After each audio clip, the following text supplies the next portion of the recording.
Night in Caros did not fall like a curtain. It seeped in, through mortar cracks, through broken stained glass, through the pores of the earth itself, until even the air tasted like iron and old prayers. The ruined courtyard lay at the heart of what once had been a monastery, later a fortress, and finally a battlefield that history refused to remember. Columns stood snapped in half like chalk bones. Relief carvings of saints and serpents had been gouged away, as if the stone had tried to forget what it once worshipped. Mist drifted low, hugging the floor with the intimacy of a shroud.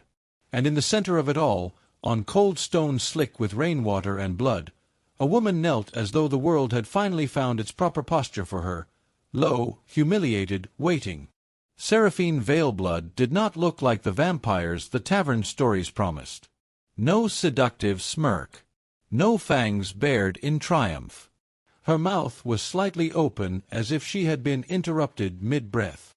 Her face was pale, yes, but not powdered. Pale like marble left too long in moonlight, pale like a drowned statue, pale like something that had forgotten the warmth of living skin centuries ago and still missed it. Her long silver hair clung to her cheeks and collarbones in wet strands. The black Gothic armor she wore, once ornate, once ceremonial, once an emblem of the house Veilblood, was cracked across the breastplate. A long fissure ran diagonally, as if a sword had tried to split her heart and simply failed to find it. The edges of the armor were stained with mud and ash. In the grooves, blood pooled dark as wine. She pressed one hand to her ribs. The other hung limp at her side. Her fingers twitched now and then, not in defiance, but in the reflexive habit of wanting to grasp something, anything, before the end. Her eyes were closed. Not in sleep. Not in peace. Closed the way condemned men shut out the crowd before the blade falls. Somewhere in the courtyard, a torch hissed out. Wind scoured the broken arches, dragging the smell of storm clouds and rotting banners. Far beyond the walls, the forest groaned with the weight of rain that had not yet fallen. Seraphine listened to all of it and waited. She had been raised, turned, trained to understand death as an inconvenience. A mortal thing.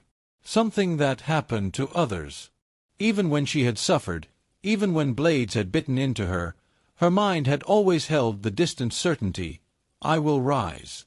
I will heal. I will return. But tonight, something had changed. Tonight, there was a hollow in her chest that had nothing to do with wounds. A silence behind her ribs that did not belong to her. And in that silence, a voice, faint, familiar, cruel, had whispered, "This is where your story ends." The battle had been a confusion of fire and moonlight. Hunters in silver-etched mail. Priests with iron censers. Wolves that weren't wolves.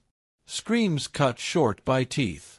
The monastery ruins, once sacred to a nameless god, had become an arena for old hatred. And she, Seraphine, had come for a relic that could have changed the war. Not because she believed in victory. Not because she believed in her house anymore. But because she believed in completion, in the finality of doing one last terrible thing that might justify centuries of survival. The relic was called the Solace Nail. Legend said it was hammered into the coffin lid of the first saint to die willingly so the world could be spared. A single spike of star metal. Harmless to mortals. Fatal to creatures sustained by blood and curse. If the nail pierced a vampire's heart, not even ash would remain. Only absence. Seraphine had wanted it for herself. That desire was what made her kneel now. Not the hunters. Not the priests. Not the battle. She had taken the nail into her own hand. She had felt its cold holiness vibrate through her bones. She had turned it over, studying it the way one studies a key. Then she had been struck from behind, something blunt, something righteous, and the nail had skittered across the stone. In the chaos, it had rolled to the center of the courtyard, glinting beneath the reluctant moon. She had crawled toward it like a pilgrim. But she hadn't reached it. The hunters had encircled her, swords leveled, their faces hidden behind visors carved with prayers. The priest among them began to chant, a low, steady rhythm, each syllable heavy with authority. The air thickened. The mist recoiled. Seraphine felt her limbs weaken as if the curse animating her body was being politely asked to leave. The world narrowed to a ring of steel and judgment.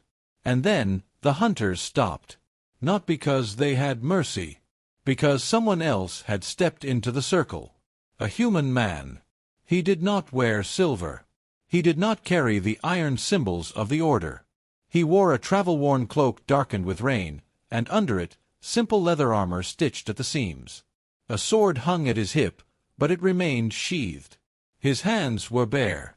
He stood between the hunters and the kneeling vampire woman like a question the world didn't know how to answer. "Move," one of the hunters said, voice distorted by the helmet. The man did not move. "You don't know what she is," the priest warned. The man looked down at Seraphine, not with curiosity, not with disgust, but with an expression so steady it almost made the courtyard feel less ruined. "I know what she is," he said. "I'm looking at what she isn't." The hunters shifted. Their blades trembled not from fear, but from confusion. They had prepared for monsters. They had not prepared for a man who stood still. Seraphine could not open her eyes. Not because she lacked the strength, but because if she opened them, she might see something worse than death. Hope. She had spent centuries killing hope wherever she found it. In villages. In lovers. In herself. If hope touched her now, if it took her hand, she might not know how to tear it away. So she kept her eyes closed. The priest's chant grew louder. The air felt like it was tightening around Seraphine's throat. Her lungs didn't need air, but the curse still simulated breath. She began to suffocate on an illusion. "Step aside," the priest snapped. "She's suffering. Let her end." The human man exhaled slowly. "No," he said. "Not like this." And then he knelt. Not in prayer. Not in surrender. He knelt the way one kneels beside a wounded animal, careful not to startle it, careful not to act like the kindness is a trap. Seraphine felt the stone shift near her knees, heard the soft scrape of fabric against rock. A new warmth entered the circle, warmth that did not belong in this blue, moonlit ruin. Something gentle touched her fingers. At first, she thought it was a trick, the priest's spell, the hunter's cruelty. But then the sensation deepened, skin against skin, calloused palm against her cold hand. The man's grip was steady, not possessive, not trembling. He was holding her hand. Her lashes fluttered. Tears gathered at the corners of her eyes, not because she mourned, but because her body remembered weeping as a language she hadn't spoken in a long time. "You feel it too, don't you?" the man murmured, voice only for her. "How tired you are." Seraphine's throat worked. No sound came out. Her lips parted as if to bite him, an instinctive reflex, a monstrous habit. But her teeth did not descend. The hunger, usually a roaring animal inside her, was strangely distant. The man shifted closer. His cloak brushed her armor.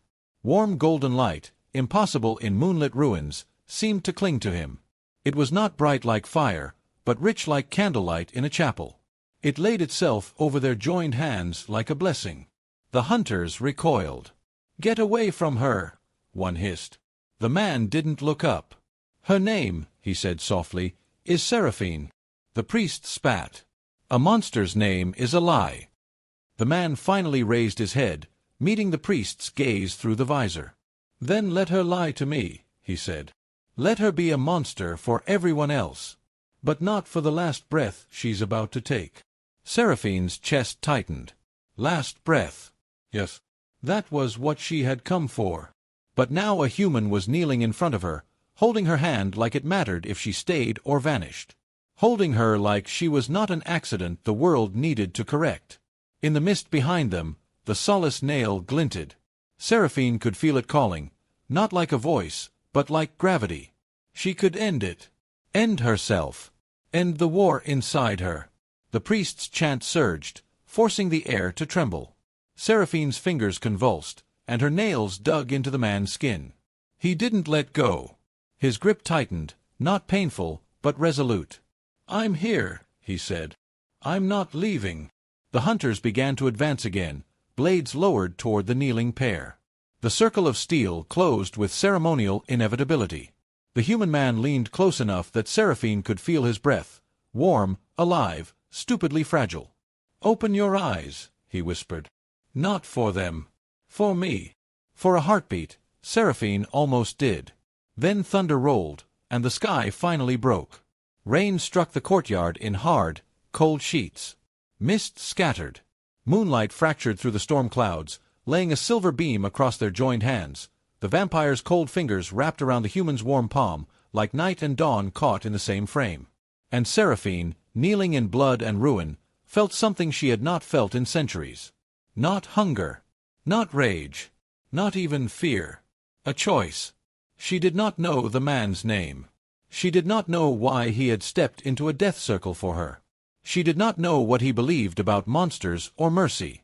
But she knew his hand was human. And she knew, terribly, impossibly, that it was steady. The priest raised his censer, ready to deliver the final blessing that was really a curse. The hunters lifted their blades. Seraphine swallowed rainwater and blood and whispered, barely audible, "Why?" The man answered without hesitation. "Because if you die here," he said, "you'll die the way they wrote you." His thumb brushed her knuckles, an absurdly tender gesture in a battlefield ruin. "And I'd rather you live long enough," he murmured, "to write yourself." Seraphine's eyes opened. Not wide. Not dramatic. Just enough to let the world in. And what she saw was not the ring of hunters, not the priest, not the solace nail shining like an exit. What she saw was the human man's face, rain on his lashes, jaw set, eyes dark with a compassion that looked like grief. In that instant, something inside Seraphine shifted. A hinge loosened. A door she thought had been sealed forever cracked open. And through it, a single thought entered like light. Maybe the end is not the only mercy. The priest shouted the final syllable. The air snapped. And the courtyard exploded into motion. The hunters moved like a single organism, trained, practiced, devout. Steel angled forward. Boots splashed through puddles. The priest's chant had become a command now, and the air responded like a trained hound. Seraphine felt the curse inside her recoil under that authority, her limbs heavy as soaked cloth. Yet the man's hand in hers did not waver. He rose first, pulling her, not dragging, not yanking, but giving her something to lean on. Seraphine's body protested. Pain lanced through her ribs where the armor had cracked. She hissed, fangs flashing in involuntary warning, and the nearest hunter flinched back as if struck by the sight of them. The human stepped slightly in front of her, still holding her hand, as though he could block arrows with his spine. "You're making a mistake," the priest called over the rain. His voice carried unnaturally far, each word heavy with ritual certainty. "Move aside. Let the abomination be corrected." The man's gaze was steady. "Corrected," he repeated, as if tasting the cruelty in the word. "Is that what you call murder when it wears a hymn?" One hunter lunged. The man did not draw his sword. He shifted his weight, pivoting on slick stone, and slammed his shoulder into the hunter's chest. The impact sent armor clanging. The hunter stumbled into a broken column and fell hard. Two more advanced. The man released Seraphine's hand only long enough to shove her behind him. "Stay behind me," he said. She almost laughed. Almost. The sound died inside her throat. He was human. A human body was a brief spark. A single wrong move, and the hunters would spill him open like a wineskin. And yet he stood as if he had decided his life was negotiable. Seraphine's vision blurred. Rain traced lines down her cheeks indistinguishable from tears. She took a staggered step backward, boots scraping stone. Her fingers curled and uncurled, wanting her sword, wanting blood, wanting anything familiar. Instead, she found herself staring at the solace nail, still lying in the courtyard, half submerged in a puddle. Star metal held its shine even under storm water. An exit. An ending she had planned for, wanted, rehearsed. Then the human's voice cut through her thoughts. "Seraphine," he snapped, sharp now, not gentle. "Don't. Don't what? Don't reach for death. Don't let them decide. Don't do what she had always done. Choose the end because it was easier than enduring the middle." The priest lifted the censer and swung it. Incense smoke erupted, thick and black despite the rain, and the scent hit Seraphine like a memory of burning churches. The smoke coiled around her ankles, crawling up her legs. Her body seized. Her vision stuttered. A hunter raised a crossbow, silver-tipped bolt aimed at her heart. The human saw it. He moved without thinking, stepping into the bolt's path. "Stop!" Seraphine rasped. The bolt flew. It hit him in the shoulder. The sound was small, just a wet thud, swallowed by the rain. But the man's body jerked, face tightening in pain. Blood blossomed instantly around the shaft, bright and alive against his dark cloak. Seraphine's breath, false breath, caught. He hadn't even tried to dodge. He had moved like instinct. Protect, even if it costs. The hunters hesitated, suddenly confronted with the thing they pretended their faith didn't create, collateral innocence. The man gritted his teeth, reached up, and snapped the bolt shaft short, leaving the silver tip lodged in his flesh. He hissed, but remained standing. His eyes lifted to the crossbowman. "If you shoot again," he said, voice hoarse, "make sure you're ready to answer why your God needed you to kill a man to get to a woman already dying." The courtyard hung in a suspended moment. Seraphine's attention narrowed to the man's bleeding shoulder. The smell hit her, fresh blood, hot and pulsing. Hunger surged inside her like a beast finally waking. It clawed at her throat, her gums, her mind. For a second, the world became simple. Feed, heal, survive. She hated herself for it. She turned her face away, jaw clenched hard enough to crack teeth. The man swayed, then steadied himself, keeping his body between her and the hunters. Rain ran off his brow in rivulets. He looked back at her briefly, eyes flicking to her mouth as if he knew exactly what her hunger was doing to her. And still, he did not recoil. Instead he leaned closer, speaking quietly enough only she could hear. "I'm not afraid of you," he murmured. "But I'm afraid for you." Seraphine's throat worked. "You should be afraid," she whispered, voice rough like gravel. "You're bleeding." "So are you." "I don't," she swallowed. "I don't bleed like you." "No," he said, and there was a strange sorrow in it. "You bleed like someone who's been alive too long." The priest stepped forward, boots splashing. "Enough," he snarled. "By the authority of the sanctum, I command you, human, step aside. If you don't, you will be judged alongside her." The man's lips twitched, almost a smile, but not amusement. Something like resignation. "I've been judged my whole life," he said. "It never stopped me from doing what was right." Then, finally, he drew his sword. Not with flourish, not with bravado. Just a simple, practical motion. The blade was plain steel, nicked from use, the kind of weapon that belonged to someone who had fought for survival rather than glory. The hunters adjusted their stances, suddenly recognizing a threat. Seraphine watched him, rain stinging her eyes, and felt the strangest thing, an old instinct she had forgotten. Not hunger, not cruelty, loyalty, the kind that once bound soldiers to banners and lovers to beds. The priest began a new chant, sharper, more violent. The smoke thickened. Symbols in the air, faint golden runes, flared around the hunter's weapons. Blessed steel, sanctified for her destruction. Seraphine felt the pressure of it crushing her like a weight. Her knees buckled. She would fall again, she would kneel again, she would end where she began. The man looked back at her, reading the collapse in her posture. "Seraphine," he said, urgent now. "Can you run?" She stared at him. "Run? Like prey? Like a frightened girl?" She had been a predator for centuries. She had never run. But the courtyard, the hunters, the priest's holy suffocation, she realized with sick clarity that she could not fight them in her current state. Not without feeding. Not without becoming exactly what they said she was. She whispered, "No." The man nodded as if he expected that answer. His jaw tightened. "Then we'll walk," he said. "Together." It was absurd. It was impossible. And yet he stepped forward, sword angled down, making no move to attack. He began walking toward the hunters as if he intended to pass through them the way one passes through a doorway. "Move," he said simply. The hunters stared.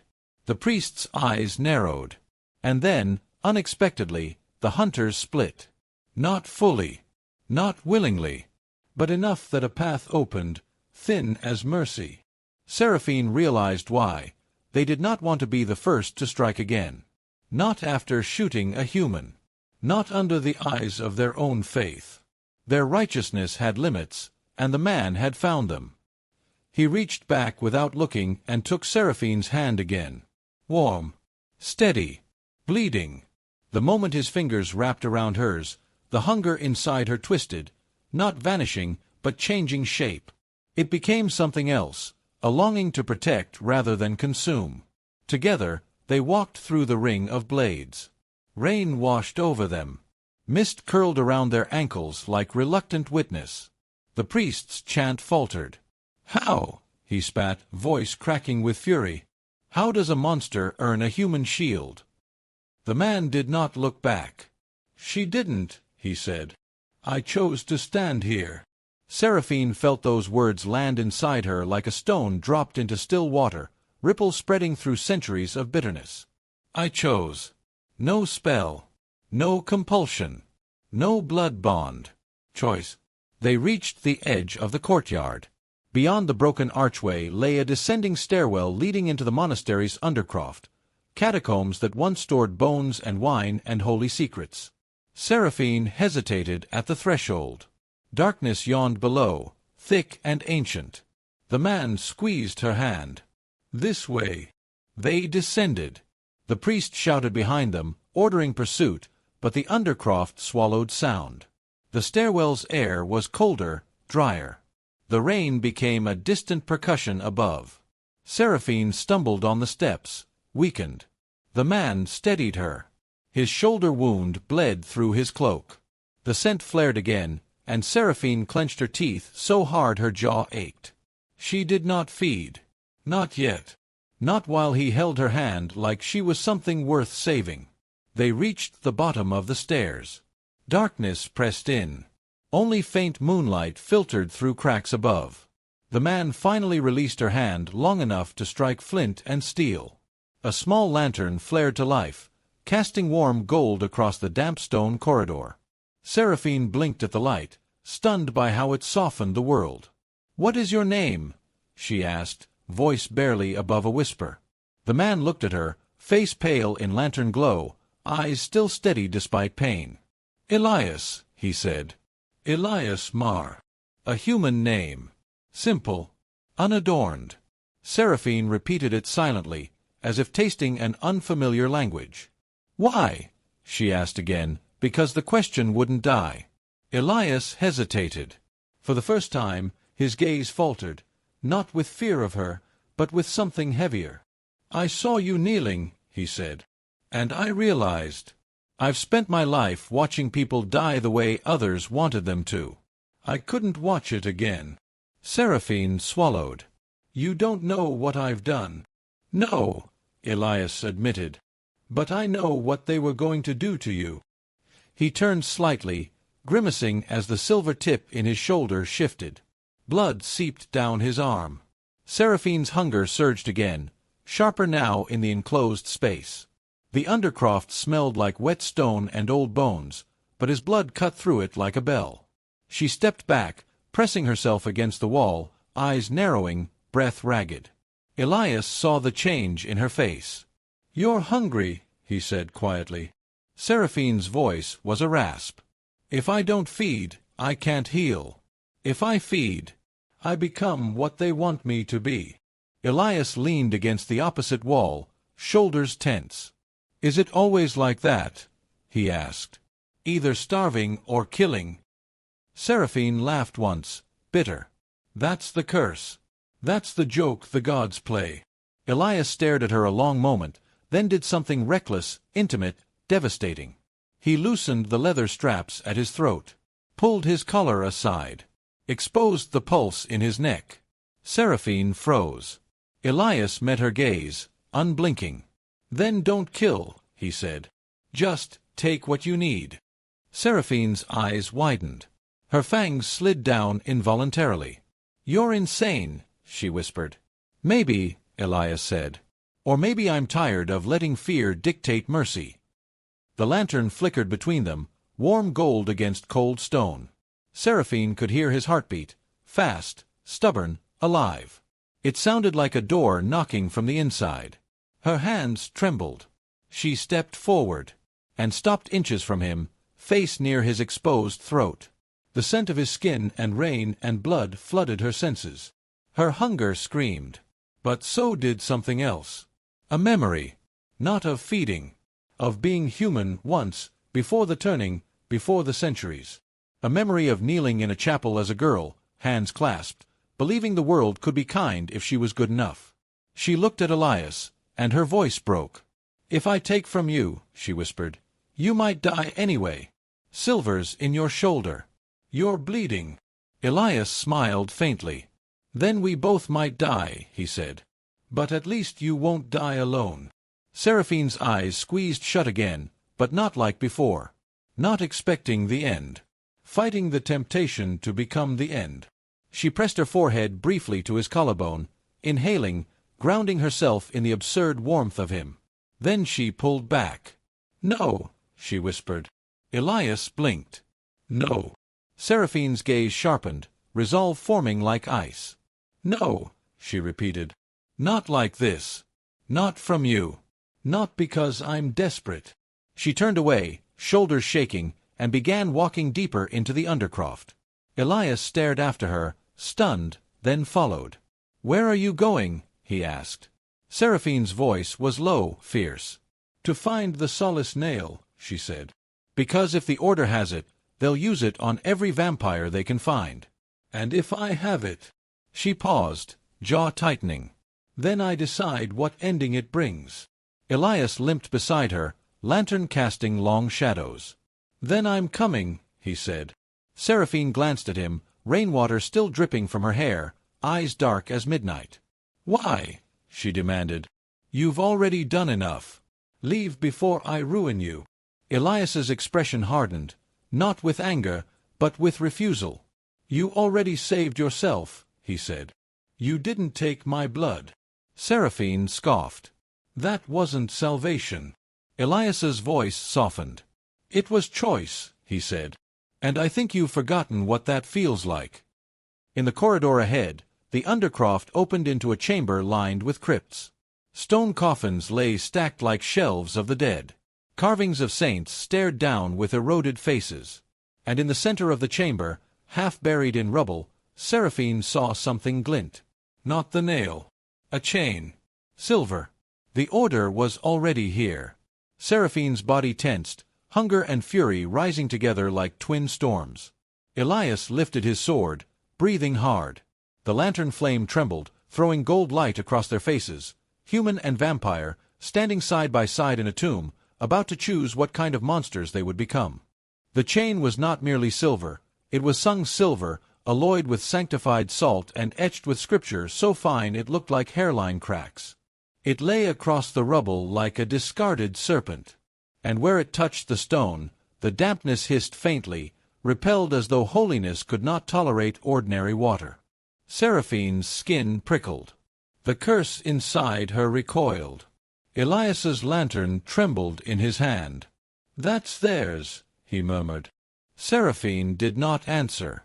Her gaze tracked the chain to its anchor point, an iron ring set into the floor of the chamber, and beyond it, shadowed, half hidden behind a collapsed column, something moved. A figure in hunter mail, crouched, breathing hard. Not waiting for them. Wounded. Seraphine recognized the pattern immediately. A straggler separated from the pack. An animal cut off from its herd. Easy prey. The hunger inside her surged at the thought, bright and sharp, flooding her mouth with phantom saliva. Her fangs slid down. Her feet began to move before her mind decided. Elias stepped in front of her. "Seraphine," he warned. She stopped so abruptly her boots skidded on wet stone. "I can smell his blood," she whispered. The hunter shifted in the shadows, raising a dagger with trembling hands. "Stay back," he rasped. His voice was young, too young for the Order's hardened cruelty. Seraphine stared at him, eyes reflecting lantern light like predatory glass. Elias kept his sword low but ready. "We're not here to kill you," he said. The hunter barked a laugh that turned into a cough. "You're here to eat me." Seraphine's jaw clenched. Because he wasn't wrong. The Undercroft chamber pressed in around them. Coffins watched. Saints watched. Even the lantern flame seemed to hold its breath. Seraphine took a step sideways, trying to see the hunter's injuries. Blood darkened his sleeve. His visor was missing, revealing a face pale with fear and pain. A bruise spread across his cheekbone like spilled ink. He couldn't be more than 19. The age Seraphine had been when she died the first time. A flash of memory hit her, not clear, not gentle. A street lit by torchlight. A woman screaming. Her own hands red. A priest's voice promising salvation as he damned her. She blinked hard. Elias spoke softly. "How many are above us?" The young hunter's eyes darted between them. "Enough," he said. "They'll flood these tunnels. You can't." He stopped mid-sentence as Seraphine suddenly moved. Not toward him. Toward the chain. She reached down and grabbed it. Pain exploded up her arm like lightning. The sanctified silver burned her palm. Smoke rose from her skin. Her fingers spasmed, trying to release. But she didn't. She pulled, teeth bared in silent agony, dragging the chain across the stone toward her. It scraped loudly, echoing through the chamber. The young hunter stared, stunned. Elias shouted, "Seraphine!" She ignored him, yanking harder. The chain clanked, and something beneath the rubble shifted, an iron grate, concealed. The chain was connected to it like a trap. A trap for vampires. A trap she had just triggered. The floor beneath them shuddered. Then the grate snapped open like a mouth. Seraphine shoved Elias backward at the last second, her burned hand still gripping the chain. Elias stumbled, catching himself against a coffin. The young hunter screamed as the floor collapsed beneath him. He fell. Down into darkness. The chamber echoed with the sound of stone grinding against stone as the trap reset itself, the grate swinging partially closed again, leaving only a ragged opening. The young hunter's scream cut off abruptly, swallowed by the void. Silence. Elias stared at Seraphine like she had grown a second set of fangs. "You," his voice broke. "You just dropped him." Seraphine's burned hand trembled. Smoke curled from her palm. She flexed her fingers, pain sharp and righteous. "I didn't kill him," she said. Elias's eyes flashed. "You didn't save him either." Seraphine turned on him, fury sudden and bright. "What did you want from me?" she hissed. "Mercy. I've fed on men like him. I've killed men like him. I've spared men like him only to watch them grow into priests who hunt my kind. I don't know what you think I am." Elias stepped forward, voice low and dangerous. "I think you're someone who just chose not to feed." Seraphine's rage faltered. Because he was right. She had wanted the hunter's blood. She had smelled it, craved it. She could have ripped him open and healed herself in seconds. Instead she had grabbed sanctified silver and burned her own flesh to trigger the trap. To remove temptation. To remove him. Not mercy. but restraint. And restraint, she realized with sick clarity, was a kind of mercy she hadn't believed she still possessed. Elias's face softened slightly, the anger dissolving into something else. Fear, maybe. Fear of what he had just seen her become. Fear of what she still could become. "We need to move," he said, voice quieter. "They'll hear that." Seraphine nodded once, swallowing the taste of smoke and blood in her mouth. They pushed deeper into the undercroft. The corridors narrowed. The air grew colder, older, thick with the scent of dust and long-extinguished incense. Here the monastery's underbelly became less like a tomb and more like a throat, walls closing, swallowing them. Elias's lantern painted gold across the stone, but the darkness ahead seemed to drink it. Seraphine walked slightly ahead now, moving with a vampire's silent grace despite her injuries. She could feel her burned palm already beginning to heal, slowly, painfully, without blood. It would take hours, maybe days. Good. Let it hurt. Pain was proof she had not taken what she wanted. They came to a door, heavy oak banded with iron, half-rotted but still standing. Carved into it was a symbol Seraphine recognized, a circle pierced by a single vertical line. The nail. Elias touched the carving. "This is where they kept it." Seraphine nodded. "Or where it was meant to be forgotten." She pushed the door open. The chamber beyond was not a crypt. It was a chapel. A small underground sanctuary, miraculously preserved. A mosaic ceiling arched overhead, depicting stars in lapis and gold. Candles, unlit, lined stone ledges.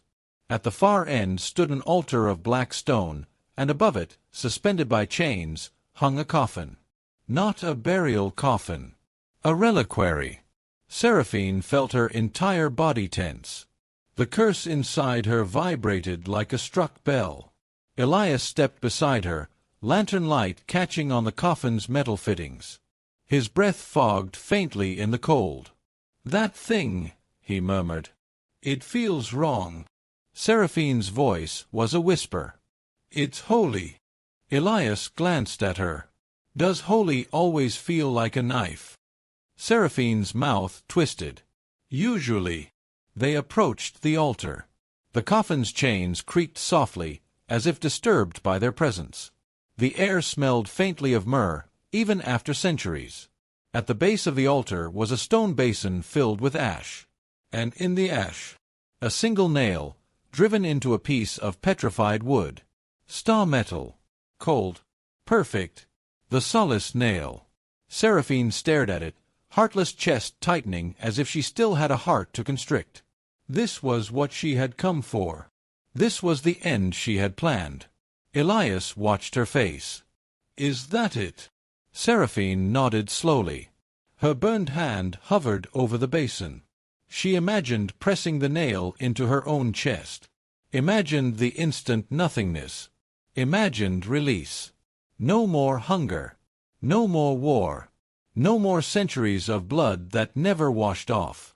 Elias's voice cut gently through her trance. "Is that what you wanted?" he asked. "To die." Seraphine's fingers trembled. "I wanted silence."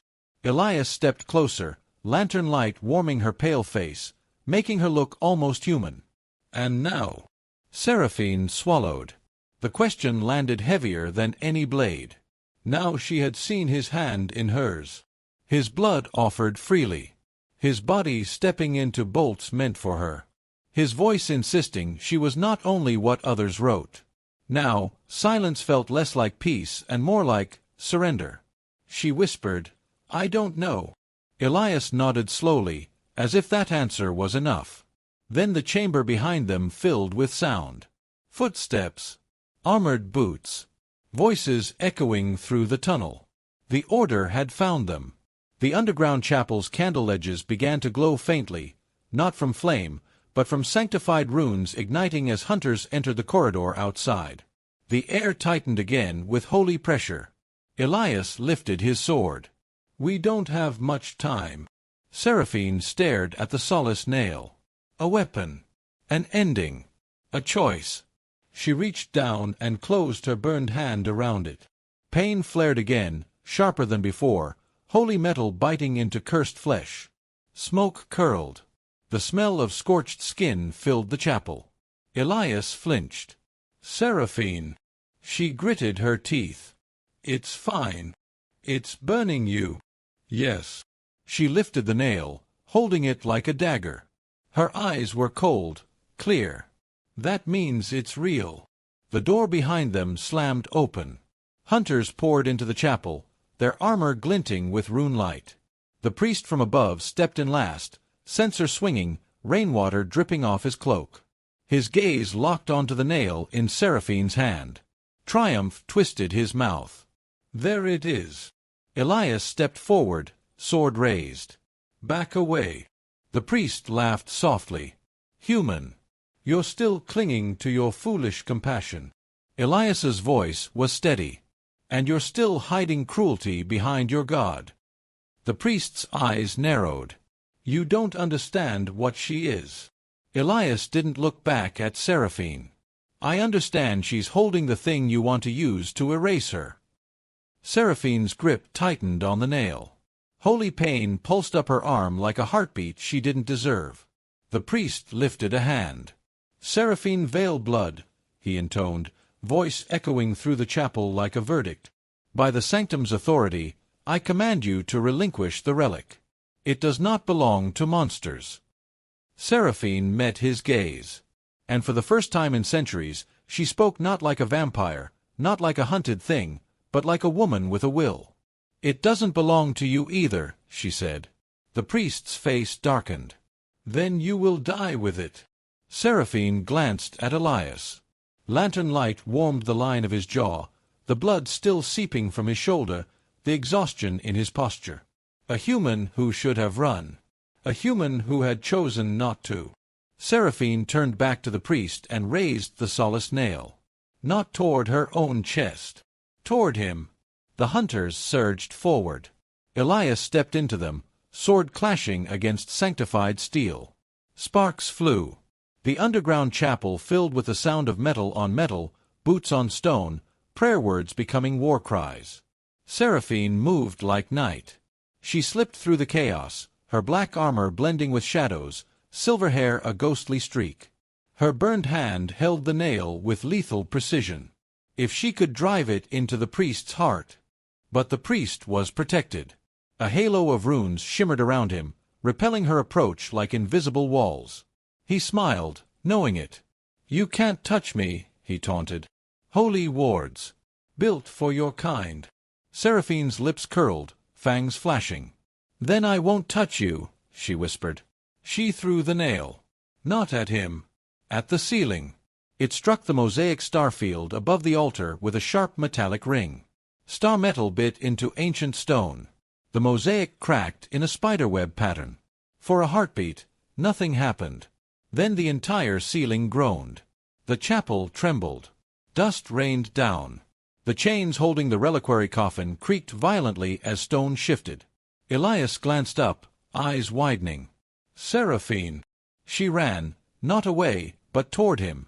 She grabbed his wrist with her unburned hand and yanked him backward. What are you? Trust me, she hissed. The ceiling collapsed. Stone and mosaic crashed down where the hunters stood, crushing prayer-etched armor under centuries of forgotten faith. Screams filled the chapel, muffled by debris. Dust choked the air. The priest stumbled backward, protective runes flaring, barely escaping the falling ruin. His eyes were wide now, not triumphant, but terrified. Seraphine dragged Elias through the collapsing chaos toward a side passage revealed by the falling stone, an old maintenance tunnel hidden behind the chapel wall. They plunged into it as the chapel behind them became a tomb. Darkness swallowed them. Elias coughed, choking on dust. He wheezed. You just brought the roof down. Seraphine's voice was harsh, breathless. Yes. Elias stared at her, wild-eyed. That could have killed you. Seraphine's gaze flicked to him, fierce. It didn't, she said. And it didn't kill you either. Elias's expression shifted, shock giving way to something like understanding. She had not chosen silence. She had chosen survival. Not just for herself. For both of them. Behind them, the chapel's collapse roared like thunder. Ahead, the tunnel led deeper into the monastery's buried veins. Seraphine's burned hand throbbed, empty now. The solace nail was gone, lost in rubble. The ending she had wanted was buried. And she, still alive, was forced to keep walking into the unknown middle. Elias steadied himself, lantern flickering weakly. He looked at her, dust on his lashes, blood on his sleeve, and said quietly, "Maybe you're not as ready to die as you thought." Seraphine stared into the darkness ahead. The tunnel narrowed until their shoulders brushed stone. Dust coated Seraphine's tongue, bitter as old sermons. Elias's lantern guttered, flame-starved by the thick air, but it held, stubborn, like him. Behind them, the collapse settled into a long, grinding silence. The chapel had become a sealed tomb, swallowing the solace nail, hunters, and holy certainty alike. Seraphine should have felt triumph. Instead, she felt hollow. Not the hollow of wanting death. Different now. This hollow was the ache of realizing she had just burned her last bridge to the ending she once craved. She had thrown the nail away. Buried it. Her planned escape now lay under tons of stone. Elias stumbled and caught himself against the wall, teeth clenched against pain. The silver tip still sat in his shoulder like a curse of its own. Seraphine stopped, listening. No footsteps behind them yet. But the order wouldn't give up. The priest had seen her take the relic. He would assume she still had it. He would tear the monastery apart brick by brick to retrieve it. Elias leaned against the wall, breathing hard. "We need to get that out," he said, voice strained. Seraphine's gaze flicked to his shoulder. The wound oozed blood. Not fatal yet, but silver was poison when it lodged deep. Even for humans, sanctified silver could rot flesh. She stepped closer. "Sit," she ordered. Elias gave her a humorless smile. "You sound like a commander." "I was," Seraphine murmured. Elias lowered himself carefully onto the tunnel floor, back against stone. The lantern cast warm light across his face, emphasizing the pallor creeping in. Seraphine crouched beside him. Her fingers hovered over the broken bolt shaft embedded in his shoulder. Elias swallowed. "If you pull it wrong—" "I know," she said quietly. "I've pulled worse things out of bodies." Elias's eyes flicked up to hers. "Comforting." Seraphine almost smiled. Almost. She inhaled slowly, steadying herself. The scent of his blood rose again, and with it the hunger, always there, always ready to become monstrous. But something had changed in her since the courtyard. Now, hunger was not a command. It was a sensation she could endure. She gripped the bolt shaft. Elias's jaw clenched. Seraphine pulled. The silver tip slid free with a wet sound, and Elias hissed sharply, head tipping back against the wall. Blood surged, bright and alive, spilling over Seraphine's fingers, warm against her cold skin. For a second, the hunger inside her screamed. "Drink." Seraphine's eyes closed reflexively. Her throat tightened. She could hear his pulse like a drum in a silent room. Elias's hand shot out, gripping her wrist, not to stop her, but to steady himself to anchor in pain. His touch was hot. Seraphine opened her eyes and looked at him.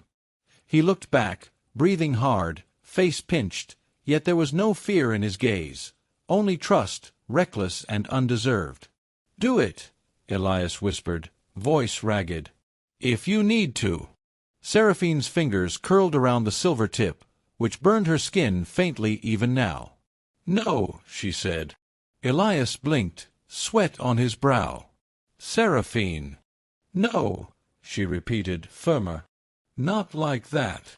She tore a strip from her own cloak, black fabric heavy with rain and dust, and pressed it hard against his wound, stemming the flow. Elias grimaced. "Then what?" "I'll bleed out." Seraphine stared at the blood soaking the cloth. Her burned palm ached. Her ribs ached. Everything in her ached. "I can seal it," she said finally. Elias's eyes narrowed. "How?" Seraphine hesitated. The words felt strange, too intimate, too honest. "Vampire blood," she said. "Mine. If I feed you a little, it speeds healing." Elias's breath caught. "Is that safe?" Seraphine's mouth twisted. "Nothing about me is safe." Elias met her gaze. "But you're here." Seraphine looked away. The tunnel felt too small for what she was about to do. She lifted her wrist to her mouth. Her fangs slid down, and she bit into her own skin. Pain flared, sharp, clean. Black-red blood welled, darker than any human's. Elias watched, transfixed. Seraphine brought her bleeding wrist to his mouth. "Drink," she commanded. "Just enough." Elias hesitated, human instinct rebelling against the taste of something ancient and wrong. Then he obeyed. His lips closed around her wrist. His throat worked as he swallowed. Seraphine felt it, not like feeding, but like giving. A pull, gentle but real. A mingling of warmth and cold. For a moment, her curse shifted, confused by the reversal of predator and prey. Elias drank only a few mouthfuls before pulling away, coughing slightly. His eyes were wide, pupils dilated. "What does it?" he began, then stopped as color returned faintly to his cheeks. His breathing eased. The bleeding slowed under Seraphine's cloth. He stared at the wound, astonished. "It's closing." Seraphine pressed her wrist to her own mouth, sealing her bite with a quick lick. The wound knit shut. Her blood tasted bitter to her, like old regrets. Elias looked at her as if seeing her anew. "You just saved me." Seraphine's voice was flat. "Don't make it into a miracle." Elias's expression softened. "Then what is it?"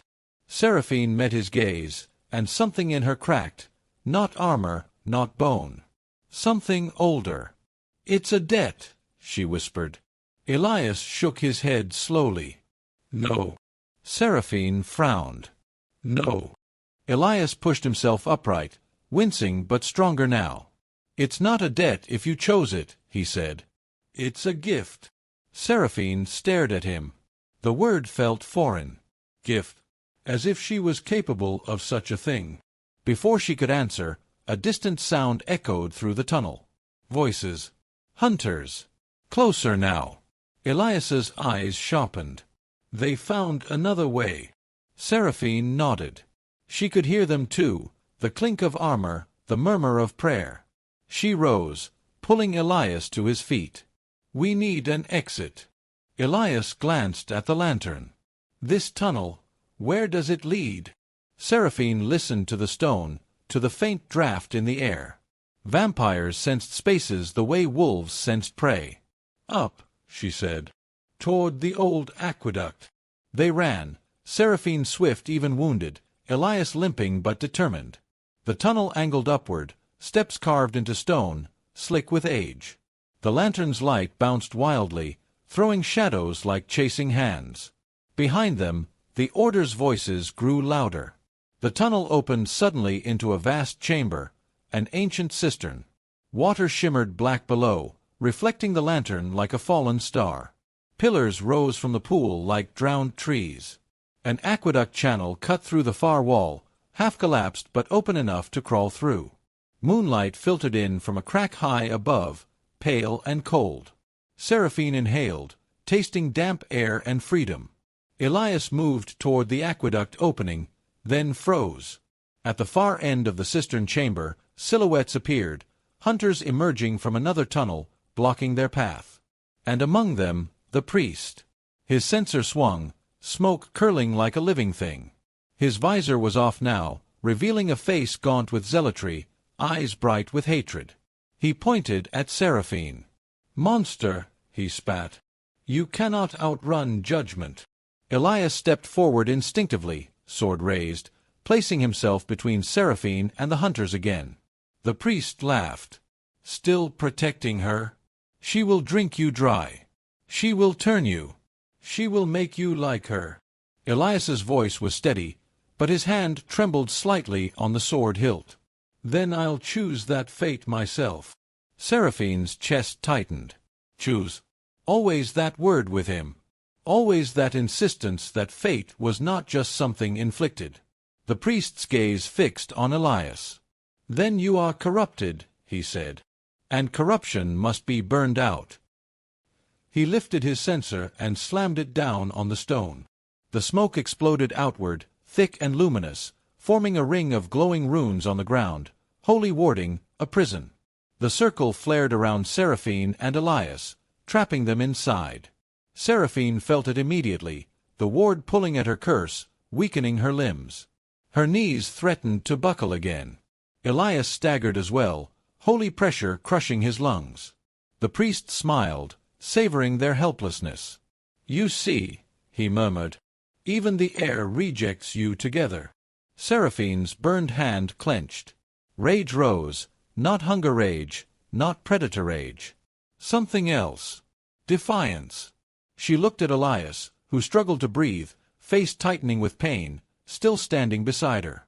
You shouldn't have stayed, she whispered. Elias turned his head slightly, meeting her gaze through the ward's glow. Yes, he rasped. I should have. I did. Seraphine's throat tightened. The priest stepped closer, runes reflecting in his eyes. Seraphine Veilblood, he said softly now, almost kindly. Close your eyes again. Accept it. Let the end be clean. Seraphine remembered the courtyard. How she had closed her eyes, expecting death. How Elias's hand had entered the story like a sudden change in weather. Now, the priest wanted that ending back. The proper ending. The one written by fear and doctrine. Seraphine exhaled slowly. Then she did something no vampire should have been able to do inside a holy ward. She reached for Elias's hand. Their fingers clasped. Warm and cold. Golden lantern light and blue moon shadow. And in that joined grip, something strange happened. The ward's runes flickered, not dimming exactly, but hesitating, as if confused by the shape of their bond. The priest's smile faltered. What? Elias's eyes widened as well. Seraphine. Seraphine stared at their hands, stunned. She had heard old myths in the vampire courts, whispered jokes, half-forgotten folklore. That curses could be rewritten. That sanctity was not a weapon if it could not define what it struck. That sometimes, a thing designed to separate, holy from unholy, human from monster, could be disrupted by something it couldn't categorize. Not love, exactly. Something rawer. Recognition. Seraphine lifted her gaze to the priest. Her voice was steady, carrying across the cistern chamber. You think holiness is yours, she said. You think it belongs to the hands that hold censers and swords. She tightened her grip on Elias's hand. Elias squeezed back, grimacing, anchoring her. But holiness, Seraphine whispered, is also in the hand that refuses to let go. The priest snarled. Blasphemy. Seraphine smiled, small, cold. Maybe, she said. Or maybe you've been worshipping power and calling it God. The hunters advanced, blades ready. Elias raised his sword despite the crushing ward. Seraphine, if we can't break this. Seraphine's gaze flicked to the cistern pool. Black water. Deep. Old. Then to the crack high above where moonlight filtered in. Then back to the priest. She did not have the solace nail. She did not have strength to slaughter them all. She did not have a convenient miracle. But she had one thing she hadn't had in centuries. A human hand in hers. And the will to choose something other than surrender. Seraphine whispered, When I let go, run. Elias's eyes widened. No. Seraphine's smile was faint, almost tender. Elias, she said softly, this is the part where you trust me. Elias's grip tightened desperately. I already do. That's the problem. Seraphine's throat worked. Then she pulled him close, close enough that her cold forehead touched his warm one for a heartbeat. A silent apology. A silent promise. Then she released his hand. In the instant their fingers parted, the ward flared again, violent now, as if relieved to reassert its authority. Seraphine's body jolted, pain ripping through her like hooks. But Elias, freed from her cursed interference, staggered sideways, suddenly able to breathe a fraction more. He realized what she'd done. "Seraphine!" he shouted, voice raw. She turned to the priest, teeth bared. "Your ward weakens me," she hissed. "Good. Then you'll feel me fight while weak." She lunged. The ward resisted, dragging at her limbs like chains, but Seraphine moved with the last of her strength. She slammed into the priest, knocking him backward. Holy smoke burned her skin. Runes scorched her armor. Pain screamed through her nerves. The priest grunted, surprised, then drove his censer into her side like a mace. The impact cracked armor further. Seraphine staggered, vision flashing white. Hunters surged in, blade stabbing. Seraphine fought them anyway. Not elegantly. Not like the vampire duels of noble courts. She fought like a starving wolf, like a woman refusing to kneel again. She ripped one hunter's sword arm out of alignment, then drove him into the cistern pool. Another hunter slashed her shoulder. She responded by head-butting him hard enough to break his nose. Blood sprayed, hot, tempting, but she did not drink. Elias shouted her name again and again, trying to reach her, but hunters blocked him, forcing him into desperate swordplay. His plain blade rang against sanctified steel, sparks flying. Seraphine saw him fight, human, bleeding, stubborn. And she realized something terrifying. She did not want him to die. Not because she needed him. Because she had come to care. That was the true curse, she thought bitterly. Not hunger. Not immortality. Attachment. The priest, battered but furious, raised the censer high and began chanting the final rite, the same one from the courtyard, the execution prayer.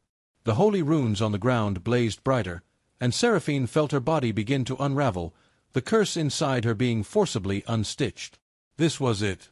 The end, returning for its due. Seraphine fell to one knee. Again. The universe loved symmetry. The priest stepped forward, voice triumphant. "Close your eyes," he whispered. "It will be quick." Seraphine's breath shuddered. She could hear Elias shouting, fighting, trying to break through. She could feel the ward peeling her apart. She looked down at her own hands, bloodied, burned, trembling. Then she looked up at the crack in the ceiling where moonlight streamed in. An idea struck. Wild, desperate. Not a miracle. A choice. Seraphine snarled and surged upward, ignoring the ward's tearing pain. She threw herself toward the cistern pool's edge, grabbing a broken pillar fragment jutting from the water. With a strength fueled by fury and something like love, she yanked it free. The stone groaned. Water surged. The pillar fragment was part of the old aqueduct support. She slammed it into the runic circle carved on the ground, right at the point where the ward's symbols converged. Stone struck rune. The ward screamed, yes, screamed, a sound like metal bending. The runes shattered. Holy light burst outward in blinding flare. The priest cried out, stumbling back, his chant breaking. The circle collapsed. Seraphine's body stopped unraveling.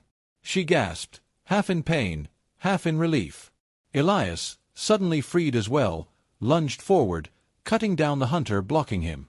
He reached Seraphine just as she swayed. He caught her. Not gently. Desperately, like catching someone falling off a cliff. His arms wrapped around her, holding her upright.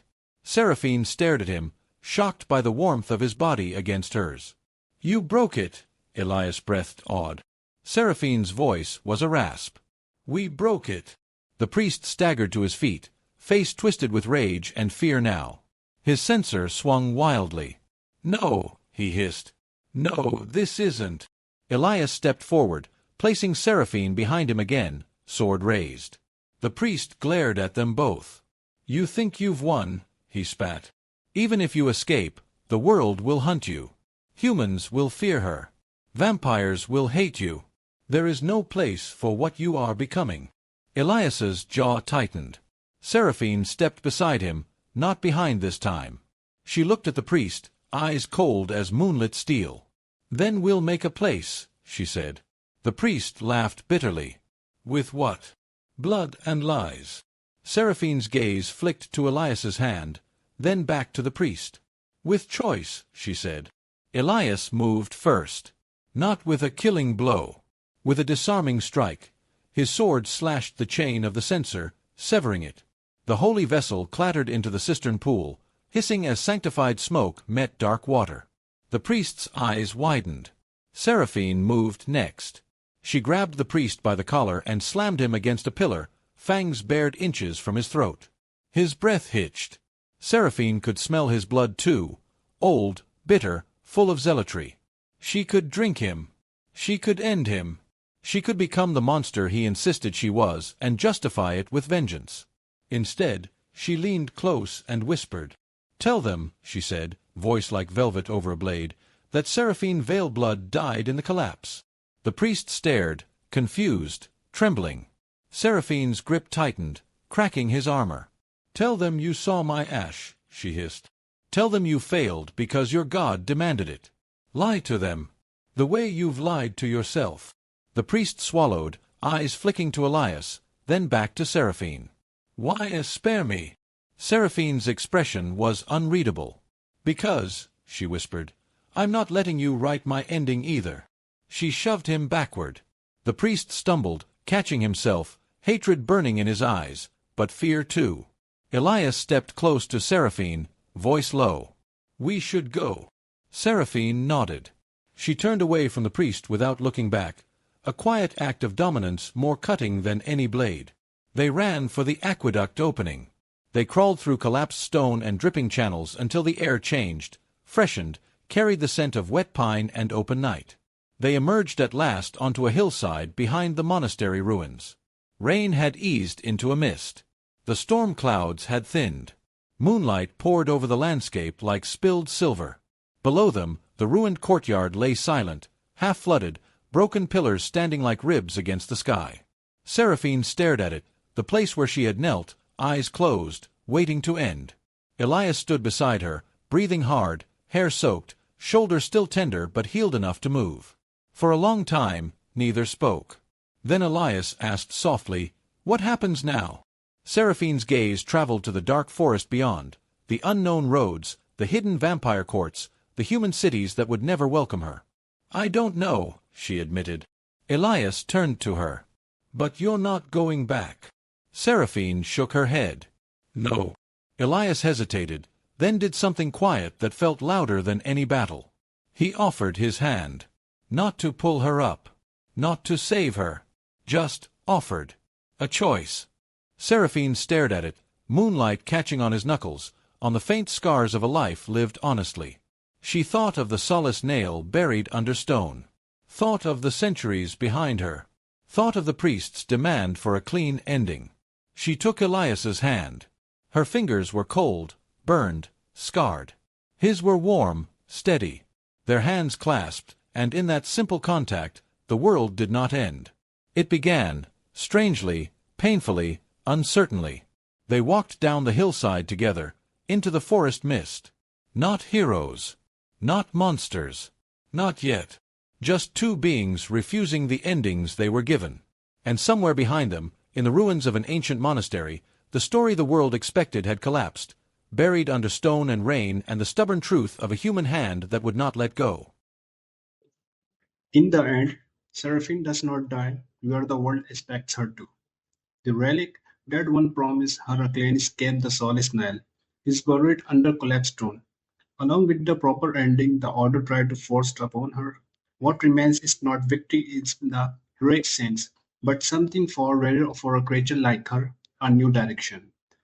She leaves the ruins not as a forgiving saint and not as the monster they named her, but as a woman who finally takes back authorship of her own life. Elias' bleeding and terrified yet unshakable presence becomes the proof that compassion can be an act of defense, not weakness. Their bond is in a perfect romance wrapped a safety is a dark, fragile truth between hunger and humanity, between damnation and choice. As they walk into the mist forest, the night still holds danger, hunters will still search, vampires will still judge, and the world will still prefer simple stories. But Seraphine's eyes are open now, and because a human once took her hand at the edge of death, she chooses the harder mercy to live to resist becoming what Hatter demands, and to build a place in the world where monster is not